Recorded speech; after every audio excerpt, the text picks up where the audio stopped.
ನನಗೆ ನೀವು ಕೇಳಿದೆ ನಮ್ಗೆ ಈಗ ಮಾತಾಡಿ ಕಂಟಿನ್ಯೂ ಮಾಡಿ. ನೀವು ಈ ತರ ಕಡಿವಾಣ ಹಾಕಿದ್ರೆ ಹೆಂಗೆ ಮಾನ್ಯ ಸಭಾಧ್ಯಕ್ಷ? ಸ್ಟಾರ್ಟ್ ಮಾಡಿ. ಮಾನ್ಯ ಸಭಾಧ್ಯಕ್ಷರಿಗೆ ವಿಶೇಷವಾಗಿ ನಾನು ಧನ್ಯವಾದ ಹೇಳಲಿಕ್ಕೆ ಬಯಸ್ತೇನೆ. ಇವತ್ತು ಬಜೆಟ್ನ ಆಯವ್ಯಯದ ಬಗ್ಗೆ ಭಾಷಣ ಮಾಡಲಿಕ್ಕೆ ಅವಕಾಶ ಕೊಟ್ಟಿದ್ದಕ್ಕೆ ನಿಮಗೆ ಧನ್ಯವಾದಗಳು. ಅದೇ ನಮ್ಮಲ್ಲಿ ಗಾದೆ ಇದೆ ಮಾನ್ಯ ಸಭಾಧ್ಯಕ್ಷರೇ, ಸಾವು ಮನೆಗೆ ಮೊದಲು ಹೋಗ್ಬಾರ್ದಂತೆ, ಬಾಡು ಊಟಕ್ಕೆ ಕೊನೆಗೆ ಹೋಗ್ಬಾರ್ದಂತೆ. ಬಜೆಟ್ ಭಾಷಣ ನಾನು ಕೊಟ್ರಿ ಅಂತಿಮವಾಗಿ ಮಾತಾಡಿದ್ರೆ ಎಲ್ಲರೂ ಎಲ್ಲ ಮಾತಾಡ್ಬಿಟ್ಟಿದ್ದಾರೆ. ಏನ್ ಮಾತಾಡೋದು ಬೇರೆ ಮಾತಾಡ್ತಾರೆ.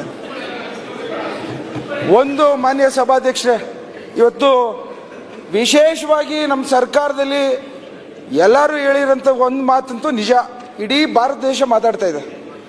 ಇವತ್ತು ವಿರೋಧ ಪಕ್ಷದವ್ರಿಗೆ ಪಾಪ ಅವ್ರಿಗೆ ಯಾವುದು ದೊಡ್ಡ ಅಸ್ತ್ರಗಳು ಸಿಕ್ಕಿಲ್ಲ ಅವ್ರಿಗೆ, ಅದನ್ನು ನಾವು ವೀಕ್ನೆಸ್ ಆಗಿ ತಗೋಬಾರ್ದು. ಅವರು ವಿರೋಧ ಮಾಡೋದು ಅವ್ರ ಡ್ಯೂಟಿ ಇದೆ, ಮಾಡೋಂಥದ್ದು ಮಾಡಲಿ. ಬಟ್ ಆದರೆ ಇವತ್ತು ನಮ್ಮ ಸರ್ಕಾರದ ಬಗ್ಗೆ ಒಂದು ವಿಶೇಷತೆ ಏನು ಅಂತಂದರೆ, ಇವತ್ತು ಪ್ರಧಾನಮಂತ್ರಿಗಳು ಮೋದಿಯವರು, ಅಮಿತ್ ಶಾ ಅವರು ಅವರ ಸಭೆಗಳಲ್ಲೆಲ್ಲ ಕರ್ನಾಟಕ ಸರ್ಕಾರದ ಗ್ಯಾರಂಟಿ ಸ್ಕೀಮ್ಗಳ ಬಗ್ಗೆ ಹೊಗಳಿರೋಂಥ ಮಾತುಗಳನ್ನ ವಿರೋಧ ಪಕ್ಷದ ಬಾಯಿಂದ ಕೇಳಿದ್ರೆ ಬಹಳ ಸಂತೋಷ ಆಗುತ್ತೆ ಮಾನ್ಯ ಸಭಾಧ್ಯಕ್ಷ. ಏನು ಇವತ್ತು ಒಬ್ಬ ಕುರುಬರ ಕುಟುಂಬದಿಂದ ಹುಟ್ಟಿ ಕುರಿಗಳು ಕಾಯುವಂಥ ಮನೆತನದಿಂದ ಹುಟ್ಟಿ 16ನೇ ಬಜೆಟನ್ನು ಇಷ್ಟು ಶಿಸ್ತಲ್ಲಿ ಆರ್ಥಿಕವಾಗಿ ಕೊಟ್ಟಿದ್ದಾರೆ ಅಂತಂದರೆ, ನಮಗೆ ನಾನು ಒಬ್ಬ ಡಾಕ್ಟರ್ ಆಗಿದ್ಕೊಂಡು ಇವತ್ತು ಫಿಸ್ಕಲ್ ರೆಸ್ಪಾನ್ಸಿಬಿಲಿಟಿ ಬಜೆಟ್ ಮ್ಯಾನೇಜ್ಮೆಂಟ್ ಅನ್ನೋ ವರ್ಡ್ ಕೇಳೇ ಇರಲಿಲ್ಲ ಮಾನ್ಯ ಸಭಾಧ್ಯಕ್ಷ. ಏನದು ಹೌದು ಮಾತಾಡ್ಲಿ ಅವರು ಅಲ್ಲ ವಿಚಾರಕ್ಕೆ ಮಾತಾಡಿ ಕಂಟಿನ್ಯೂ. ನಿಮಿಷ ಹೇಳ್ತೀನಿ. ನಮ್ಗೆಲ್ಲರಿಗೂ financial education is very important ಅನ್ನೋದಕ್ಕೋಸ್ಕರ ಇವತ್ತು ನಮ್ಮ ಮಾನ್ಯ ಮುಖ್ಯಮಂತ್ರಿಗಳು ಸಿದ್ದರಾಮಯ್ಯನವರು ಕೊಟ್ಟಿರೋಂಥ ಬಜೆಟ್ ಇಂದ ತಿಳಿದು ಬಂದಿದೆ. ಓಕೆ, ಕೇಂದ್ರ ಸರ್ಕಾರ ಆಗಲಿ ನಮ್ಮ ರಾಜ್ಯ ಸರ್ಕಾರ ಆಗಲಿ ಇವತ್ತು ರೆವಿನ್ಯೂ ಡಿಫಿಸಿಟ್ ಬಗ್ಗೆ ಯಾವ ರೀತಿ ಶಿಸ್ತಿನ ಕ್ರಮದಲ್ಲಿ ನಾವು ಮುಂದುವರಿಬೇಕು ಅನ್ನೋದನ್ನ ನಮ್ಮ ಸಿದ್ದರಾಮಯ್ಯ ಸಾಹೇಬರು ತೋರಿಸ್ಕೊಟ್ಟಿದ್ದಾರೆ. ಓಕೆ, ಇವತ್ತು ರೆವಿನ್ಯೂ ಡಿಫಿಸಿಟ್ ಪ್ರತಿ ವರ್ಷ ಎಲ್ಲರೂ ರೆವಿನ್ಯೂ ಡಿಫಿಸಿಟ್ ಅಲ್ಲೇ ಬಜೆಟ್ ಆಯವ್ಯಯನ ಪ್ರೊಡ್ಯೂಸ್ ಮಾಡ್ತಾ ಇದ್ದಾರೆ. ಆದರೆ ಹಿಂದೆ ಒಂದು ಸಿದ್ದರಾಮಯ್ಯನವರು 2000 ಯಾವುದೋ ಒಂದು ಸಂದರ್ಭದಲ್ಲಿ 1998 ಏನೋ ಸರ್ಪ್ಲಸ್ ಇರೋಂಥ ಬಜೆಟ್ ಕೊಟ್ಟಿರುತ್ತೆ. ಅದಾದ್ಮೇಲೆ ಯಾರು ಮಾಡ್ಲಿಕ್ಕೆ ಆಗಿಲ್ಲ ಅಂತ ಕೇಳ್ಪಟ್ಟಿದ್ದೀನಿ. ಅದರಲ್ಲಿ ಇವತ್ತು ಏನು GSDP ಏನು ಗ್ರಾಸ್ ಸ್ಟೇಟ್ ಡೊಮೆಸ್ಟಿಕ್ ಪ್ರಾಡಕ್ಟ್ ಅದು 30 ಲಕ್ಷ ಒಬ್ಬರ ಮೇಲೆ ಇದೆ ಮಾನ್ಯ ಸಭಾಧ್ಯಕ್ಷ. 25% ಒಳಗಡೆ ನಾವು ಇದನ್ನ ಶಿಸ್ತನ್ನು ತರಬೇಕು ಅಂತ ಪ್ರಯತ್ನವನ್ನು ಮಾಡಿದ್ದಂಥದ್ದು ವಿಶೇಷವಾಗಿ ನಾನು ಮಾನ್ಯ ಸಿದ್ದರಾಮಯ್ಯ ಸಾಹೇಬರಿಗೆ ಧನ್ಯವಾದ ಹೇಳಲಿಕ್ಕೆ ಬಯಸ್ತೇನೆ. ಹಾಗೇನೆ ಇವತ್ತು ವಿತ್ತೀಯ ಕೊರತೆ ಏನು ಫಿಸ್ಕಲ್ ಡಿಫಿಸಿಟ್, ಇವತ್ತು ಕೇಂದ್ರ ಸರ್ಕಾರ ಒಂದು ಕಾನೂನು ಹಾಕ್ಬಿಟ್ಟಿದೆ 3% ಒಳಗಡೆ ಇರಬೇಕು ಅಂತ. ಆ ಶಿಸ್ತಲ್ಲೂ ಇವತ್ತು ನಮ್ಮ ಸಿದ್ದರಾಮಯ್ಯ ಸಾಹೇಬರು ಗೆದ್ಬಿಟ್ಟಿದ್ದಾರೆ. ಕೊನೆಯದಾಗಿ ಈ ಒಂದು ವ್ಯವಸ್ಥೆಯಲ್ಲಿ ನಾನು ಓದ್ತಿರ್ಬೇಕಾದ್ರೆ ನಾನು ಒಂದು ಸ್ವಲ್ಪ ವೆಬ್ಸೈಟ್ಗಳೆಲ್ಲ ನೋಡ್ಕೊಂಡು ಬಂದೆ ಮಾನ್ಯ ಸಭಾಧ್ಯಕ್ಷರ. ಏನು ಡಿವಲ್ಯೂಷನ್ ಟ್ಯಾಕ್ಸ್, ಆ ಒಂದು ಡಿವಲ್ಯೂಷನ್ ಟ್ಯಾಕ್ಸಲ್ಲಿ ಪಾಪ ನಮ್ಮ ವಿರೋಧ ಪಕ್ಷದವರು ಒಪ್ಕೋತಾರೆ. ಆ ವಿಚಾರದಲ್ಲಿ ಕೇಂದ್ರ ಸರ್ಕಾರದವರು ನಮ್ಮಿಂದ ಪ್ರತಿ ವರ್ಷ 4 ಲಕ್ಷ ಕೋಟಿ ರೂಪಾಯಿನ ಭಾಳಷ್ಟು ಒಬ್ಬೊಬ್ಬ ಕಟ್ಟ ಕಡೆ ಒಬ್ಬ ರೈತನಿಂದ ಹಿಡಿದು IT ಹಿಡಿದು ಎಲ್ಲರೂ ದುಡ್ದಿರೋದನ್ನೇ ಗೆತ್ಕೊಂಡು ಹೊರಡೋಗ್ತಾರೆ. ಅವ್ರು ಕೊಡೋಂಥ ದುಡ್ಡು ಎಷ್ಟು ಗೊತ್ತಾ ಮಾನ್ಯ ಸಭಾಧ್ಯಕ್ಷರೇ? 50,000 ಕೋಟಿ ಪ್ರತಿ ವರ್ಷ ಕೊಡ್ತಾ ಇರೋಂಥದ್ದು.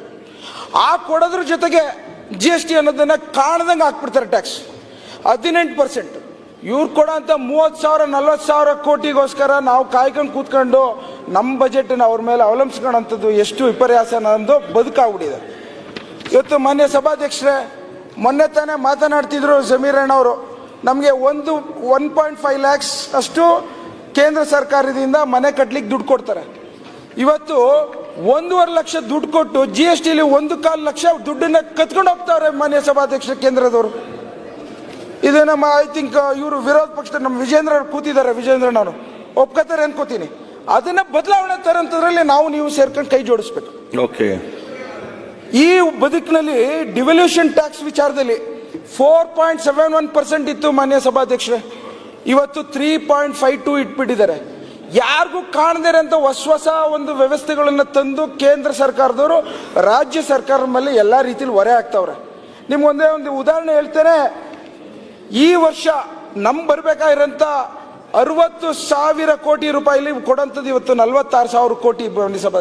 10 ವರ್ಷದಿಂದ ಬಿಜೆಪಿ ಸರ್ಕಾರ ಬಂದಾಗ್ಲಿಂದನೂ 1,80,000 ಕೋಟಿ ರೂಪಾಯಿನ ಹಣವನ್ನ ಕಸಿದ್ಕೊಂಡು ಹೋಗಿದ್ದಾರೆ.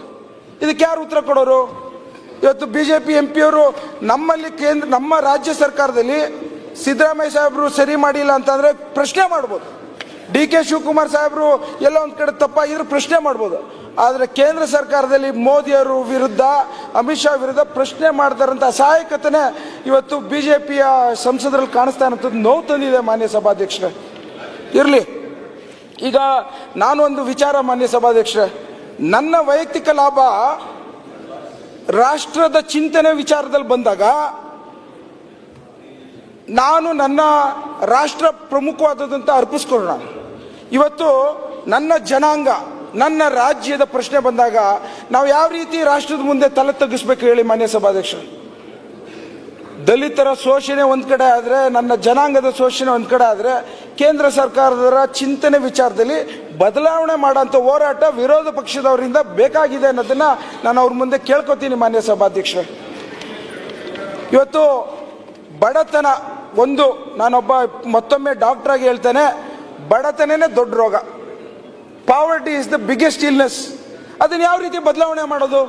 ಕೆಲಸ ಮಾಡಿ. ಆ ಕಾರಣಕ್ಕೋಸ್ಕರನೇ ಅವತ್ತು ಮಾನ್ಯ ಸಿದ್ದರಾಮಯ್ಯ ಸಾಹೇಬರು 2013ರಲ್ಲಿ ಬಂದ ತಕ್ಷಣನೇ ಯಾರು ಹೊಟ್ಟೆ ಹಸ್ಕೊಂಡು ಮಲಗಬಾರ್ದು ಅಂತೇಳಿ ಅನ್ನದ ಭಾಗ್ಯವನ್ನ ಕೊಟ್ಟು ಇಡೀ ದೇಶಕ್ಕೆ ಎಚ್ಚೆತ್ಕೊಂಡಂಗೆ ಮಾಡಿದ್ರು.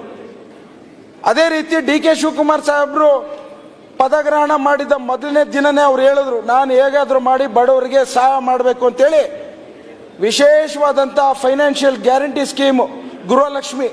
ಇವತ್ತು ಬಹಳಷ್ಟು ಜನ ಆಡ್ಕೋತಾರೆ, 2,000 ರೂಪಾಯಿ ಏನಾಗ್ಬಿಡುತ್ತೆ, 2,000 ಬದಲಾವಣೆ ಏನಾದ್ರು. ನಾನು ನೋಡಿದ್ದೀನಿ ಕಣ್ಣಾರೆ, ಗ್ರಾಮಗಳಲ್ಲಿ, ಹಳ್ಳಿಗಳಲ್ಲಿ ಇವತ್ತು ನಾವು ಇನ್ನೂ 5,000 ಜನಕ್ಕೆ ನಾವು ಮನೆಗಳು ಕೊಡಿಸ್ಲಿಕ್ಕೆ ಬಹಳಷ್ಟು ಹೋರಾಟ ಮಾಡ್ತಾ ಇದ್ದೀವಿ. ಕುಟುಂಬದವ್ರು ಗುಡಿಸ್ಲಲ್ಲಿದ್ದಾರೆ, ಅವ್ರಿಗೆ 24,000 ರೂಪಾಯಿ ಪ್ರತಿ ವರ್ಷ ಕೊಟ್ರೆ ಆ ಬದುಕಿನ ಬದಲಾವಣೆ ಬೆಳಕನ್ನು ನೋಡಬೇಕು ಅಂದ್ರೆ ಎಲ್ಲರೂ ಯಾರು ಬೆಂಗಳೂರಲ್ಲಿ ಬಂದು ನೋಡಬೇಕು ಮಾನ್ಯ ಸಭಾಧ್ಯಕ್ಷರು.